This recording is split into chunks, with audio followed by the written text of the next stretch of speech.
Ang gwapong Solomon G. Okay, so thank you na.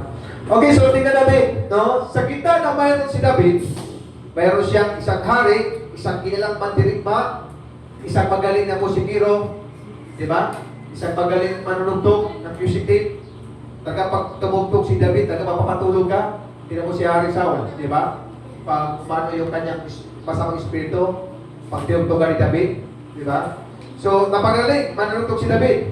Pero lahat ng mayroong naabot ni Salmista David, mga tagumpay, isa mga pagsubok, mga kabiguan, pero sa gitna ng ito, no, sa kabila ng lahat ng ito, isa lamang ang kanyang pinili.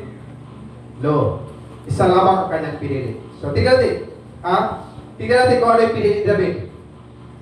Hindi kapagyarihan. Nandiyan, nakabutan. Hindi kapagyarihan, hindi kayamanan, at hindi trono. Kundi, ano pinili David?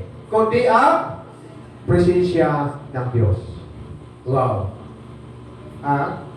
Sa kabila ng lahat ng ito, isa lamang ang pinili ni David. Hindi kapagyarihan, hindi kayamanan, at hindi trono, kundi presensya ng Diyos.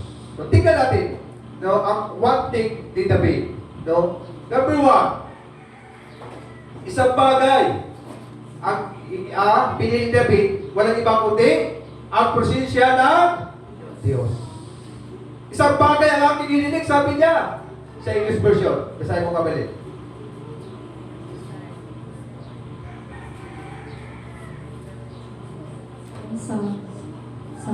Psalms 27 for KJV. One thing I have desired of the Lord, that will I seek, that I may dwell in the house of the Lord all the days of my life, to behold the beauty of the Lord, and to inquire in His temple. Wow! Grabe. One thing I have desired of the Lord. Wala sa ibang nilalais sa David.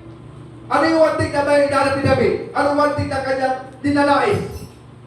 Nakita niyo ano yung one thing? Ano sabi niya? That will I seek, sabi niya, that I may dwell in the house of the Lord. Hello? Ano yung one thing na hinanap ni David? That I may dwell in the house of the Lord. Wala sa ibang ninais. No. Mga kabiyaya, yan po ba yung one thing din sa puso natin? Lord, pupunta ako, Panginoon. Sunday, Lord, excited ka sa every Sunday kasi gusto mong magsamba sa Panginoon. Gusto mong makita ang iyong mga kapatiran. Gusto mong maranasan at makita ang presensya ng Panginoon. Amen? Hello? Grabe si David, no? Sa dami na niyang nakadarating na tagumpay, tugatog, naging hari sa Israel. Pero sabi niya, isa lang bagay ang aking hinihiling. Isa lang talaga. Pag sinabing isa, hindi pwede dalawa. Tama? Ang one, hindi pwede mag number 2. Isa lang, one thing. Sabi ni Salmista David, I have desired of the Lord, that will I seek, that I may dwell in the house of the Lord of the days, no? That I may dwell in the house of the Lord all the days of my life. Hindi lang niya sinabing some o many days of my life, kundi all the days of my life. Wala sa ibang one thing na ninais David, kundi wow, tumira sa tahanan ng Panginoon buong buhay niya. Sa buong buhay niya. So, isang bagay, no? Sabi ng Tagalog version, isang bagay ang aking hiniling sa Panginoon, yun ang aking hahanapin. Hello? Yun ang aking hanapin. Ano yung hinahanap ni David? Na isang bagay na hinahanap niya kay Lord. Ano yun? Na ako'y manahan sa bahay ng Panginoon sa lahat ng mga araw ng aking buhay. Bakit kaya? Bakit kaya yun ang pinili ni David? Kasi hinahanap. Kung tutusin, maganda ang kanyang buhay bilang hari. Mayroon kang magandang trono. Di ba? Pero hindi pinili ni David ang trono. Mas pinili ni David ang pumunta sa templo ng Diyos. Why?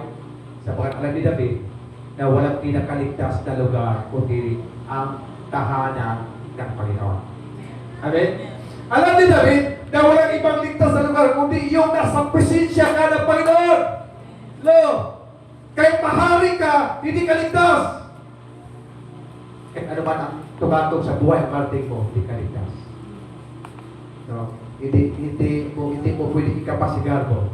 Kapag ako nagtapos sa pag-aral, ako nakapagtrabaho, ako maging profesional, ako magkatrabaho, ako lang ganito. Di ba? Hindi. Hindi garantiya. Amen? Hindi garantiya. Praise God. Dahil ang tunay na kaligtasan, ang tunay na ligtas sa iyong buhay, nasa presensya lamang ng Panginoon. Amen? Kakay David na natin. Pero wala sa ibang ninais sa kanyang buhay. Ang sabi niya, na ako'y panahan sa bahay ng Panginoon sa lahat ng mga araw. Sa lahat. Grabe. Na ibig sabihin, wala na sa ibang ninais. Pinapangarap. Kundi sa lahat ng araw ng kanyang buhay, maglingkod sa Diyos. Kung sa ibang ninais sa kanyang buhay na sa lahat ng araw, ay nasa presensya siya ng Diyos. Amen? Lord. Bakit kaya? Sapagkat napakalaga ang presensya ng Diyos sa ating buhay, mga kapatid. Amen? Alam ba niyo kung bakit nakasala si David? Yung panahon na nawala siya sa presensya ng Diyos. Ang tao kapag nawala siya sa presensya ng Diyos, yun yung panahon na magtagumpay ang atake ng kaaway. Yan ang kaaway na dyan lang, nakaabang lang para atakihin ka. Magulat ka na lang. Diba? Magulat ka na. Kapitan ka na. Diba? Magulat ka na lang. Why? Sapagkat ang kaaway nakaabang. No. Kaya alam ni David kung saan lugar na ligtas ka. Kaya hindi kaya pasukin ng kaaway ang presensya ng Diyos. Amen? Hindi kaya pasukin ng kaaway. Hello! Palapakan ng Panginoon. Praise the Lord. Hallelujah. Kaya napaka-importante. Napakalaga. Kaya sabi niya, wala kong ibang nais. Wala kong ibang hinihingi. Hinahanap. One thing I have desired, sabi of the Lord, that will I seek, that I may dwell in the house of the Lord all the days of my life. Ano pa sinabi niya? To behold the beauty of the Lord. Wow. Grabe. Amen? No. Amen. Praise God. Sana ganun din ang bisa natin mga kamunduan. Tulad ni David. Sa bagay na dapat natin ilagay sa ating puso at hanapin natin lagi ang presensya ng Diyos. Lord. Amen? Praise God. Hallelujah. Bakit? Gano'n ka-importante ang presensya ng Diyos? Tulad sa panahon ni Moises. No? Sa panahon ni Moises, sa Exodus 33:15, no? Although hindi ko na ilagay ang kabuuan, pero pag binasa mo yung kabuuan na kwento na yan, na kung saan kinausap ng Diyos si Moises, ang sabi ng Diyos, Moises, pangunahan mo ang bayan ng Israel palabas sa Ehipto. Pero ano pakiusap? Ano pakiusap ni Moises sa Diyos? Ano pakiusap niya? Sabi niya, Yahweh, kung hindi sasama sa amin ang iyong presensya, huwag mo na kami paalisin dito. Sabi ni Moises, kung hindi sasama sa amin ang iyong presensya, huwag mo na kami paalisin dito. So bakit yun ang response ni Moises sa Yahweh? Nung kinausap siya na pangunahan niya ang bayan ng Israel na lumabas. Bakit sinabi ni Moises na, Yahweh, kung hindi mo kami sasamahan ng iyong presensya, huwag mo na kami paalisin dito. Bakit? Sapagkat alam ni Moises na lubhang delikado, kapag lumabas sila sa Ehipto, lubhang delikado, sila po ay mawatay sa kamay ni Parao. Lord, alam ni Moises na habulin sila ni Parao kapag ginawa niya yun. Kaya sabi ni Moises sa Yahweh, sasamahan mo kami. Sabi niya, kung hindi sasama ang iyong presensya, huwag ka kami palisin dito. Kasi napakalaga ang presensya ng Diyos. Amen? Hello? Napakalaga ang presensya ng Diyos. Sabi ni Moises, kung hindi mo kami sasamahan ng iyong presensya, huwag mo kami palisin dito sa Ehipto. Okay na, dito lang kami. Kasi mamamatay din kami. Kaya sabi ni Moises, samahan mo kami sa iyong presensya. Kasi alam ni Moises na kapag kasama po siya ng Diyos, mayroon silang, mayroon silang proteksyon. Alam ni Moises na kapag kasama po siya ng Diyos, mayroon silang tagumpay. At magtatagumpay sila sa kanilang panaw, sa kanilang lakad, kapag kasama nila ang presensya ng Diyos. Hello? Yan ang pag-importante po. Amen? Na inadesire natin, naisin natin ang presensya ng Diyos sa bawat araw sa ating buhay. Amen? Hello? So ano sabi ni Sabi sa Labin? Awit 16 verse 11. Sa iyong presensya ay may kasaganaan ng kagalakan. Hello? Ano sabi niya? Sa iyong presensya ay may kasaganaan ng kagalakan. So gusto mo maging sagana ang kagalakan natin? Kagalakan mo, saan mo kukunin? Saan ka pupunta? Sa presensya ng Diyos. Amen? Ang kagalakan ay wala sa mundo. Ang kagalakan ay wala sa tagumpay sa mundo ito. Sabi nga ng Bible, mapasayuman ang buong kayamanan. Hindi sapat na magtagumpay ka, hindi sapat na magtapos ka sa pag-aral, maging professional ka, ay maging masaya ka na. Maraming mga professional. Di ba? Mayroon lang magandang trabaho, pero magulo pa rin ang buhay at humantong sa kamatayan. Di ba?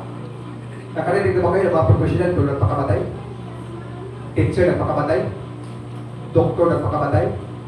Marami. Di ba? Artista nagpakamatay. Tama? Kung tutusin, nasa kanila na eh. Kababuhan, kagandahan, kayamanan, sapagkat ang tunay na kagalakan ay wala sa tagumpay sa mundo ito. Ang tunay na kagalakan ay nasa presensya ng Diyos. Amen? Palampakan din ang Panginoon. Hallelujah! Woo! Ang tunay na kagalakan, kaya sabi ni Salmi sa Nabi verse 16, chapter 16:11, sabi niya, sa iyong presensya ay may kasaganaan ng kagalakan. Wow! Kasaganaan ng kagalakan kapag ikaw ay nasa presensya ng Diyos. Pansinin niyo, kapag ikaw ay lagi nakipag-relasyon, nasa nakipag-ugnayan sa Diyos, real devotion, talagang grabe yung saya mo. Amen? Mayroon kang confident, mayroon ka namang kung ano mayroon ka. Diba? May kumpiyansa ka. May ngiti at saya ka sa buhay. Why? Sapagat sabi sa Sabi, ang tunay na kagalakan, kasaganaan kagalakan, ay wala sa mundo ito, wala sa trono, wala sa posisyon. Ang tunay na kasaganaan at kagalakan sa buhay, nasaan? Nasa presensya ng Diyos. Amen? Nasa presensya ng Diyos. So, ito katotohanan. Tingnan natin yung katotohanan. Ano katotohanan? Mas pinili ni David ang presensya ng Diyos kaysa anumang tagumpay sa mundo. Ito. Ito yung katotohanan. Look up here. Look up kabiyaya. Look at my eyes. Mas pinili ni David ang presensya ng Diyos kaysa anumang tagumpay sa mundo. Hello? Mas pinili ng David ang presensya ng Diyos kaysa tagumpay sa mundo. Hallelujah. Palapakan tayo, Panginoon. Praise God. Hallelujah. Praise God. Pangalawa, isang bagay. One thing. Hindi reliyon, kundi relasyon. Last Sunday, tinalakay natin ito, pero ito'y muli ay pagdiinan at iparimay natin kung kaano ka-importante, kahalaga ng ating pakipag-ugnayan o relasyon natin sa Diyos. Amen? Pangalawa, one thing na ang nais ni Salmi sabihin, hindi reliyon, kundi relasyon. Amen? Hindi ka maging masaya kahit mayroon kang reliyon. Hindi ka maging masaya kahit magsimba ka ang linggo-linggo kung wala kang tunay na relasyon sa Diyos. Pwede ba ang tao na pwede magsimba lagi pero walang relasyon sa Diyos? Pwede. Ang tawag doon, religyoso. Pero walang tunay na relasyon sa Diyos.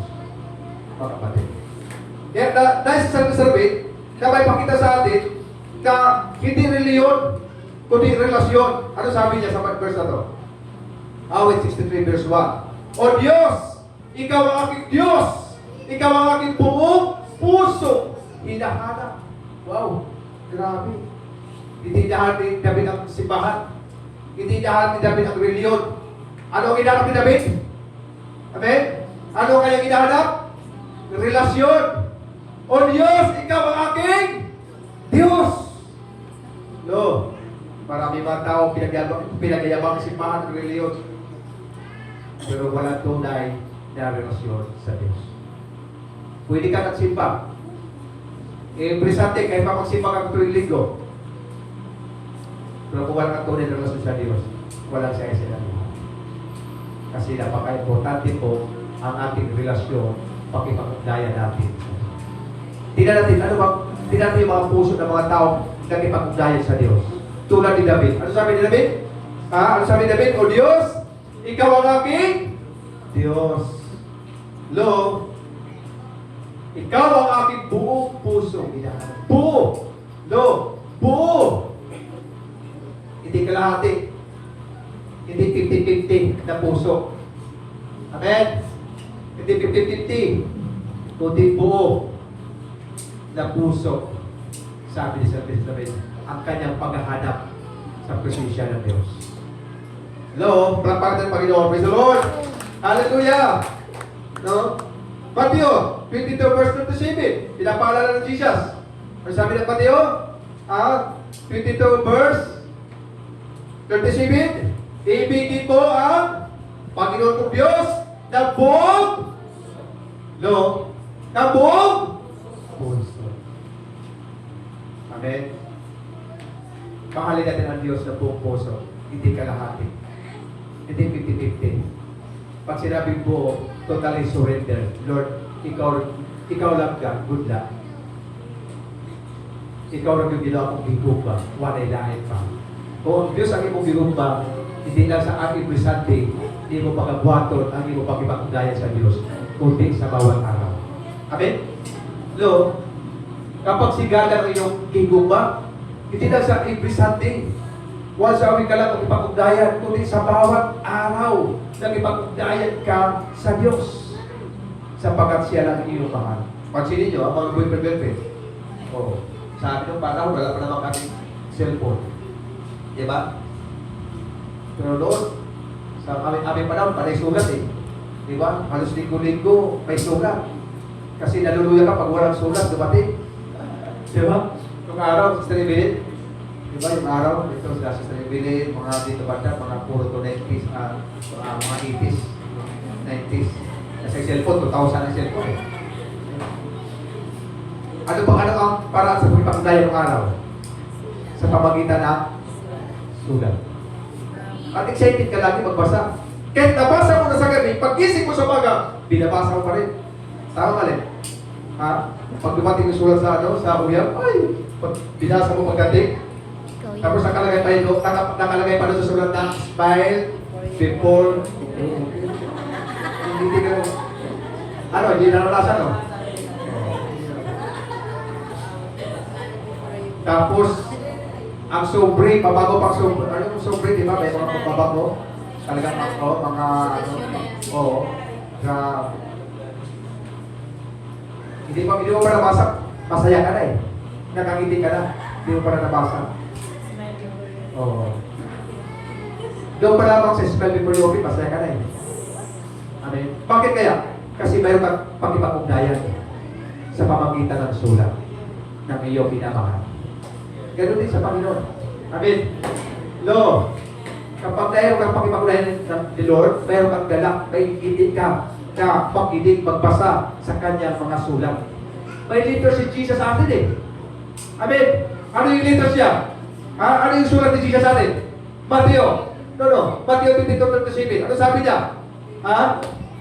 Ibigin mo ang Panginoon mong Diyos. Sino bang Diyos mo ngayon? Lo. Kung sino yung Diyos mo, yun ang minamahal mo. Kung ang Diyos mo ay ang trabaho, kung ang Diyos mo ay ang profesyon, kung ang Diyos mo ay ang labahan, kung ano yung iniibig mo. Pero tandaan ko, mayroon dapat tayong ibig, mahalin. nga nag-iisang Diyos. Amen? Mahalin natin ang buong puso. Amen? Buong puso. So ano sabi ba? Si Jeremiah. Tingnan natin si Jeremiah 29 verse 13. Sabi niya, pasusumpungan ninyo ako kapag hinahanap ninyo ako ng buong puso. Wow. Ano sabi ni Yahweh sa kay Jeremiah? Sabi mo sa bayan ng Israel, pasusumpungan nila ako kapag hinahanap nila ako ng buong puso. Gusto ni Lord ng buo.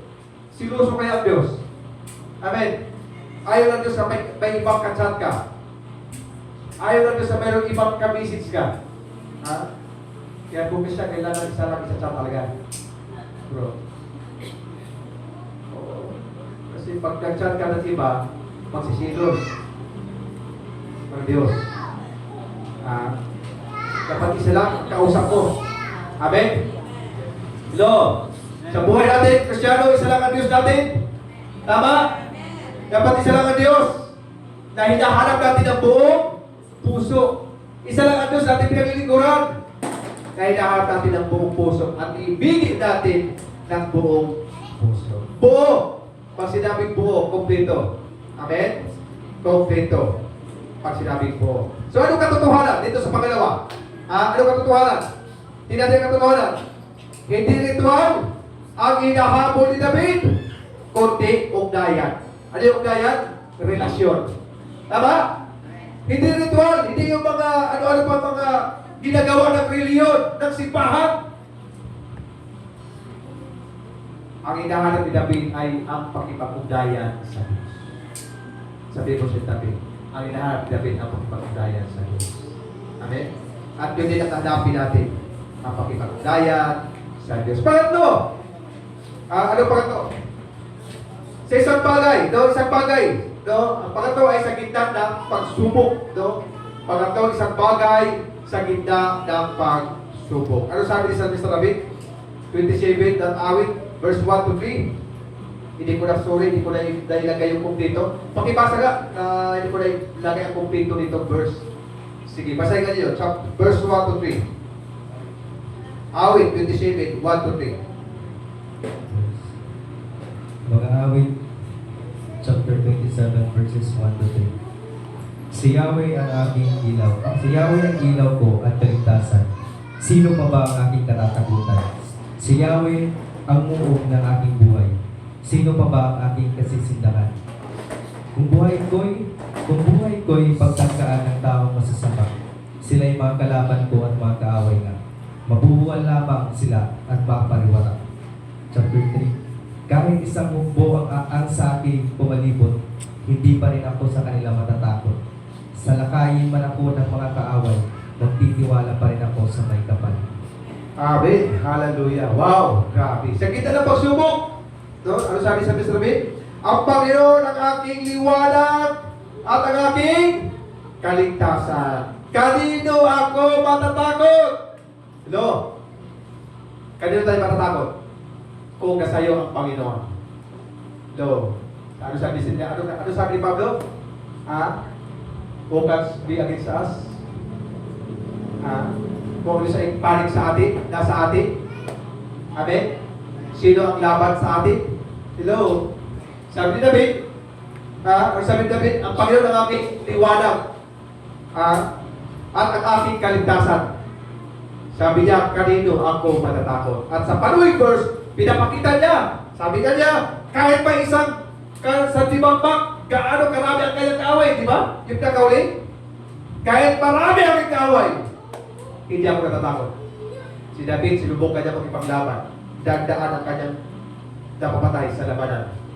Hindi siya natatakot. Dahil ba si David ay magaling? Hindi. Dahil ba si David ay malakas? Hindi. Dahil si David mayroong Diyos. Amen? At yung Diyos ni David na pinaglingkuran, yun din ang Diyos sa ating pinaglingkuran. Tama ba rin? Praise God. Kung ang Diyos David at yun din ang Diyos natin pinaglingkuran, kanino tayo mata? Amen? Mr. Gida, huwag ka matakot sa hamon ng buhay. Yes, hindi biro ko. Kapag mayroon kang mahal sa buhay na nandiyan sa isang sitwasyon. Sa babaw sa bundok ito, haharap tayo ng mga iba't ibang pagsubok. Pero huwag tayo matakot sa pagkakasama natin ng Diyos.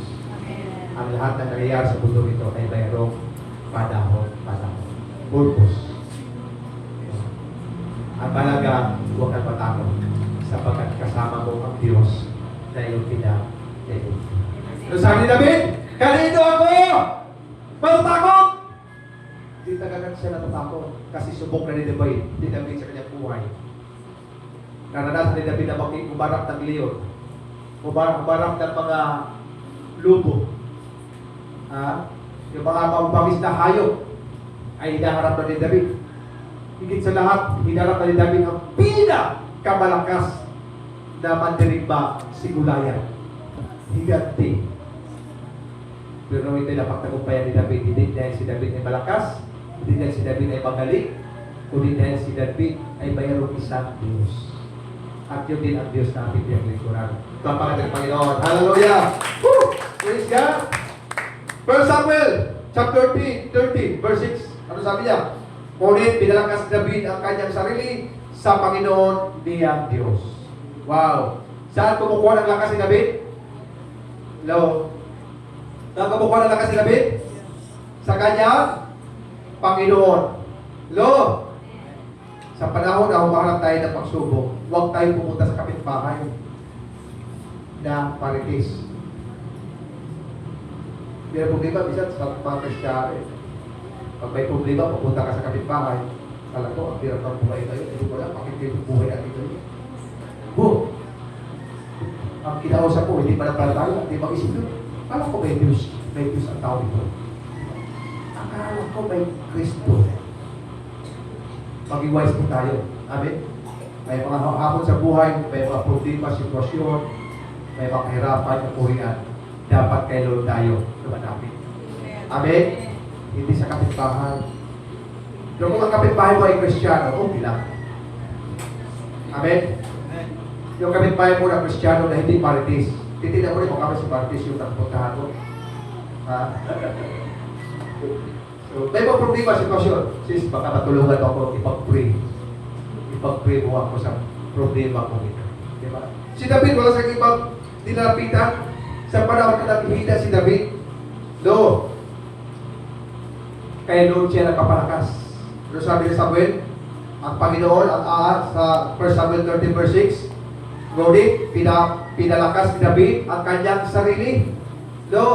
Pinapalakas ni David ang kanyang sarili sa Panginoon niya, Diyos. Dalhin mo yung sarili sa Diyos. Amen? Kapag naluluya ka, nanghina ka, dalhin mo yung sarili sa Panginoon. Lord, grabe. Talagang hopeless ako, Panginoon. Upaharap ako ngayon ng problema.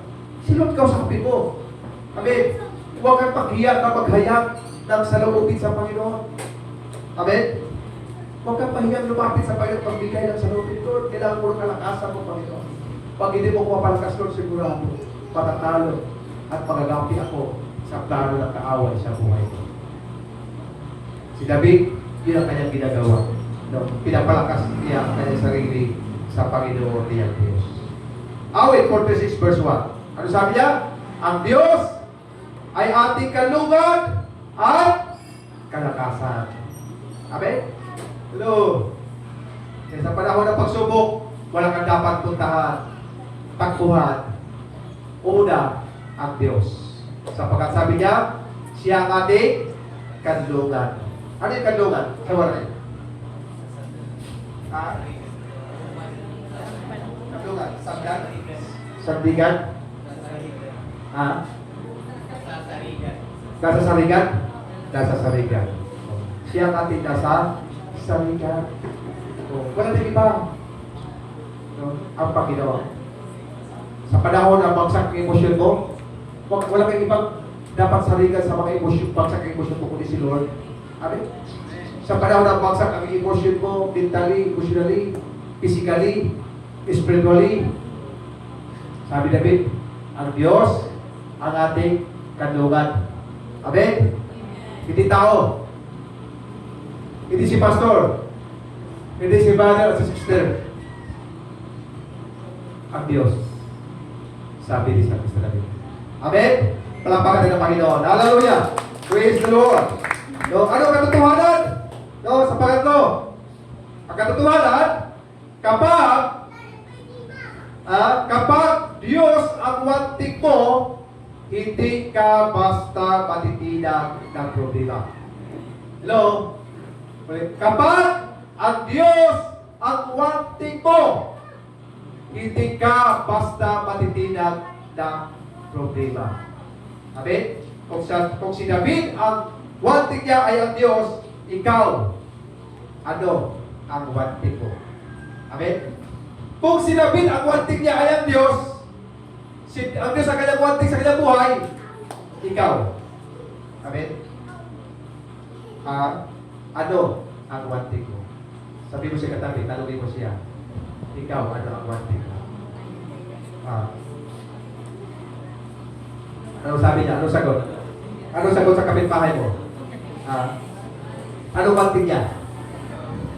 Sa mga estudyante, siguro ang wanting dito sa mga estudyante, makapagtapos ako sa pag-aaral. Tama ba rin?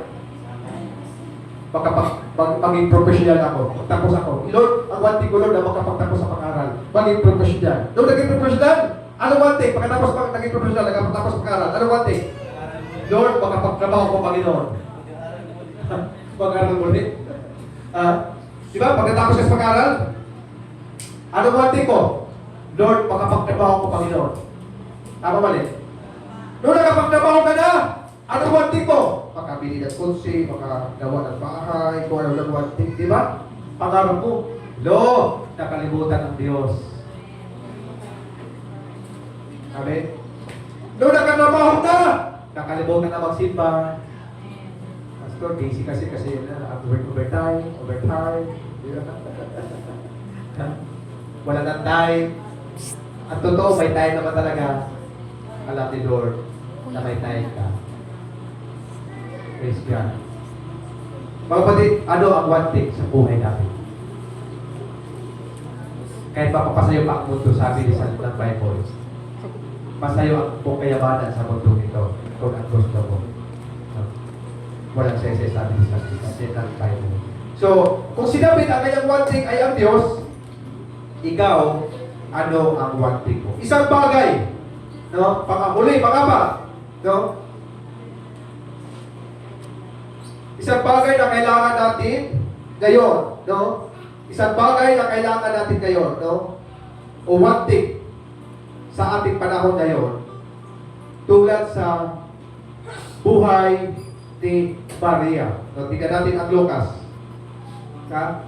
Alam naman din ang buong kwento ni Maria at ni Magdalena, na kung saan sa panahon ito, si Jesus ay bumisita sa tahanan ni Maria at ni Martha. Di ba? Bumisita natin Panginoong Isus.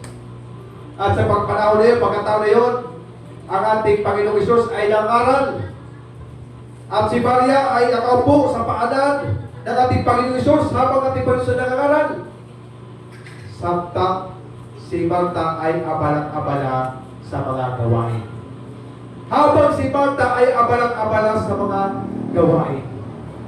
So, napansin ni Martha, sabi niya, Lord,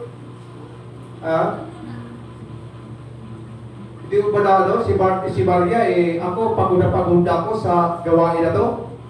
Panay-ikot sa tahanan, naghahanda ng pagkain. Samantala si Maria, nandiyan ang kaupo lang. Walang ginagawa. Utusan mo ka lang, sabi mo ni Maria na tumulong. Pero tignan niyo, anong response ng ating Panginoon sa pagkakataon na yun? Ano sabi niya? Sa verse 41, ngunit sinabi ng Panginoon sa kanya, Martha, Martha, nababalisan ka at abalang-abala ka sa maraming bagay. Ngunit, isa lamang ang kailangan. Pinili ni Maria ang mabuti at ito'y hindi alisin sa kanya. No?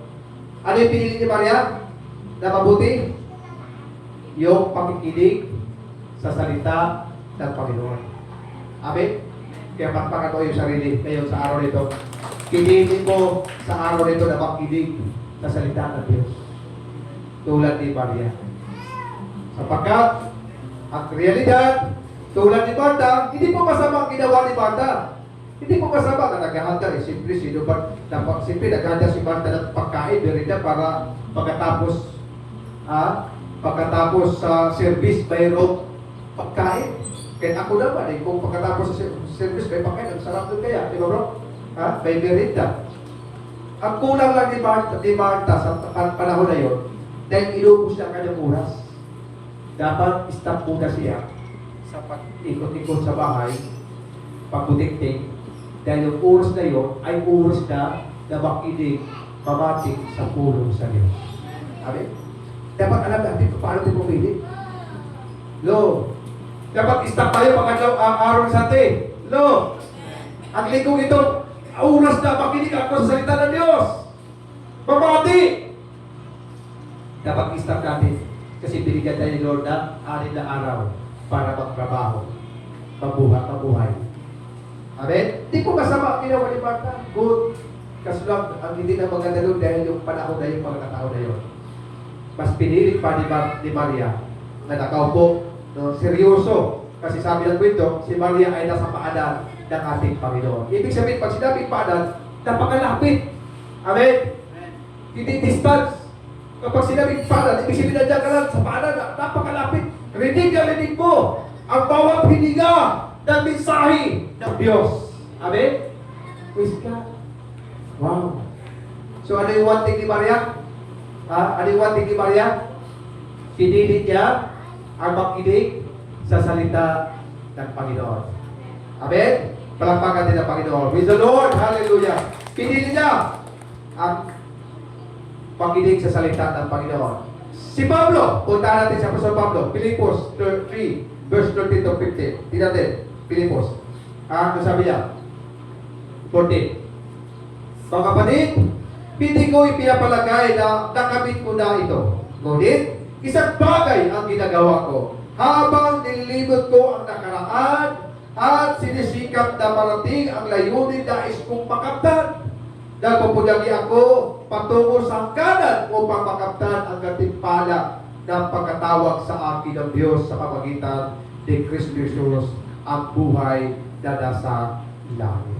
So, tingnan natin, ano ba ang isang bagay na nais ni Apostol Pablo? Isang bagay na aking ginagawa, sabi ni Pablo. Ano po ang isang bagay? Nakikita ninyo? Ano sabi ni Pablo? Mga kapatid, hindi ko pinapalagay na nakamit ko na ito. Ngunit, isang bagay. Ngunit isang bagay. So, ano yung bagay? Ano yung bagay? Habang nililibot ko ang nakaraan at sinisikap na parating ang layunin ng nais kong makamtan. Ano ginawa ni Pablo?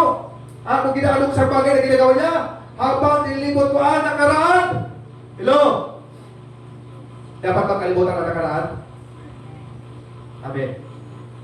Kasi pag hindi mo kalimutan ang nakaraan, ito ay maging handa sa iyong buhay tungo sa tagumpay na ibinigay ng Diyos. Amen? Hello?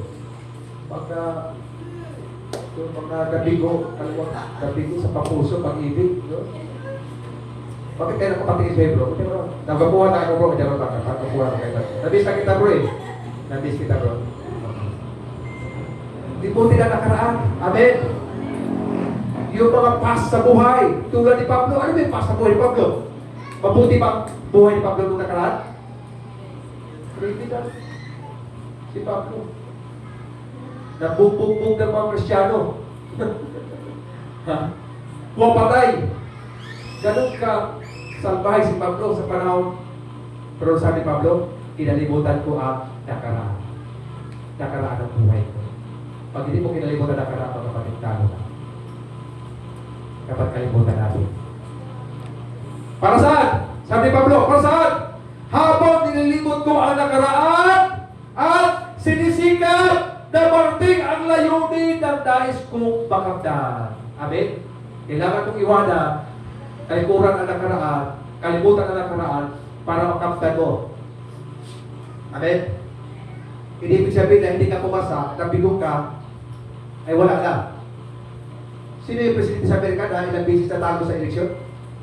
Yung unang presidente sa Amerika na Kristiyano? Lincoln Abraham ba yun? Presidente, tama ba? Ilang beses siya lumaban sa politika. Tumakbo na mga lokal, talo siya. Pero tumakbo na presidente, nanalo. First president ng Amerika, kung hindi kamali. They call it Abraham yata. Kinalimutan niya ang mga pagkakatalo. Amen? Kalimutan natin yung mga negatibo na nangyari sa buhay natin, mga kapatid. Sa mundong ito. May mga panahon na harap tayo sa mga negatibong buhay. Pero si Pablo, kinalimutan niya ang mga negatibong buhay. Amen? Kinalimutan niya ang nakaraan. Sabi niya, nilimot ko. Habang nilimot ko ang nakaraan. At ano yung sinisikap ni Pablo? Sinisikap. Sabi niya, sinisikap na parating ang layunin nais kong makamtan. So ano yung layunin makamtan ni Pablo? Ano ginawa niya? Dahil pupunyagi ako patungo sa hangganan upang makamtan ang gantimpala. Amen? Nagpupunyagi. Ano wala sa pagpupunyagi? Di ba nagpupursigi? Tama? Nagpupursigi. Ibig sabihin may ginagawa si Pablo. Ito yung ginagawa ko. Nilimot ko yung nakaraan at nagpupunyagi ako patungo sa hangganan upang makamtan ang gantimpala ng pagkatawag sa akin ng Diyos sa pamagitan ni Kristo Jesus na Jesus ang buhay na nasa langit. Amen? So isang bagay, ang ginawa ni Pablo, kinalimutan niya ang nakaraan. Amen? Kalimutan mo yung buhay na hindi perfecto. Pupunta ka sa buhay na perfecto na inihanda ng Diyos para sa iyo. Amen? Palapakan din ang Panginoon. Praise God. Hallelujah. Ano sabi ng Mateo 6:23? Paborito natin verse. Ngunit, unahin ninyo ang kaharian ng Diyos. Amen? But seek ye first the kingdom of God and His righteousness, and all these things shall be added. Walang ibang habol sa Matthew 6:23 sa atin. Ano yung habol sa atin? Unahin ninyo ang kaharian ng Diyos. Amen? Tapikin mo yung matabi, unahin natin ang Diyos, ang kaharian ng Panginoon. Hallelujah. Anong katotohanan? Anong katotohanan? Ang hinahabol ni David? Ang hinahabol ni David? Hinahabol din ng Diyos para sa atin. Amen? Ang hinahabol ni David sa Diyos, yun din ang hinahabol ng Diyos para sa iyo. Amen? Gusto ng Diyos para sa iyo. Hallelujah. Praise God. Palapakan din ang Panginoon. Amen? Sarod, isang puso buo para sa Kanya. Amen? Ang Diyos ay buo ang puso ng Diyos na ibinigay niya ang Kanyang bugtong na anak. Amen?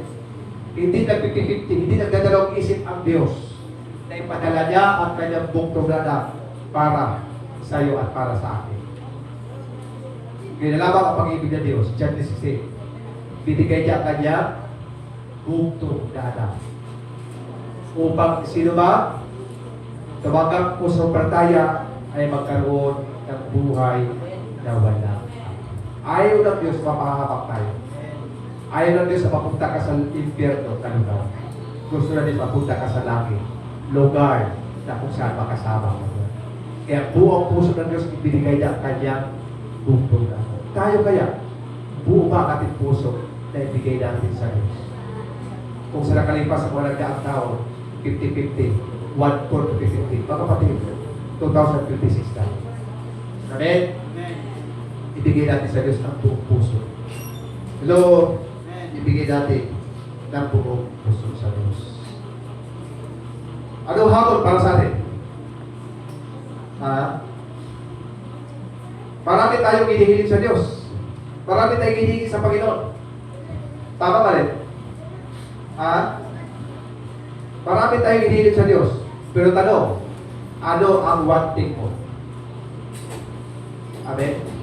Ano ang wanting mo?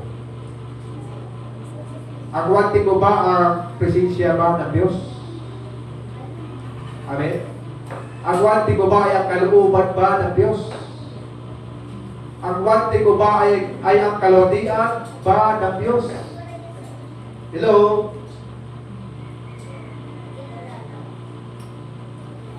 Last verse, ano sabi niya sa Salmi sa David, 86 verse 11? Bigyan mo ako ng buong puso upang matakot sa iyong pangalan. Isang bagay, ang hilingi ni San David, Lord, Yahweh, bigyan mo ko ng buong puso. Dahil sa panahon na yun, ito yung panahon nga lumbok si San David. Amen? Dumating sa panahon na si San David ay nalumbok. Nagkasala. Meron siyang verse doon. Meron siyang kanta natin yan. It be a big heart, oh God. Yung time na yun. I will be your spirit within me. Cast without thy way. Alam niyo yung kanta yan? And the praises of the Lord. Kalimutan ko na eh. Oo nga. 1980s pa kasi, 90s pa yun. Kaya nakakalimutan natin, hindi natin nakakanta yung kanta yan. Although, yun yung time na yun na umiiyak si San David. Talagang lumuhod siya sa Panginoon, Lord, restore unto me the joy of my salvation. Yung panahon niya, umaharap si David ng malaking hamon sa buhay at kasala siya. One thing na palayo si San David sa presensya sa Diyos dahil sa kasalanan. Amen? Isang bagay kasi sa buhay natin, bakit tayo napalayo sa presensya ng Diyos? Dahil meron isang bagay na umahandang sa atin. One thing. Amen? Ano yung one thing na nagpapalayo sa iyo sa presensya ng Diyos? Ano yung one thing na hindi mo naramdaman na ang presensya ng Diyos? Hindi mo nakita ang presensya ng Panginoon? Ano yung one thing na hindi mo na nakita ang kalooban ng Diyos sa iyong buhay? Ano yung one thing na hindi mo na makita ang kalooban ng Diyos? Na dapat yung one thing na yun ay talikuran mo, kapatid. Kaya nung nakita ni San David, Lord, restore to me, no, the joy of my salvation. Dahil alam ni David, nagkasala siya, one thing, na palayo sa presensya ng Diyos dahil sa kasalanan. Pero kung ginawa ni David, one thing din, tinalikuran niya kasalanan at bumalik sa presensya sa Diyos. Amen? Hello? Kung ano yung bagay na nagpapalayo sa iyo, iwanan mo, kapatid ang isang bagay na yan at bumalik ka sa isang bagay sa presensya ng Diyos. Magparami ng Panginoon. Hallelujah. Praise the Lord. Diyan po ang lahat ng tumayo. Hallelujah. Muli, awitin natin yung last song natin kanila. Kapag tayo ay patuloy na magpulay-bulay,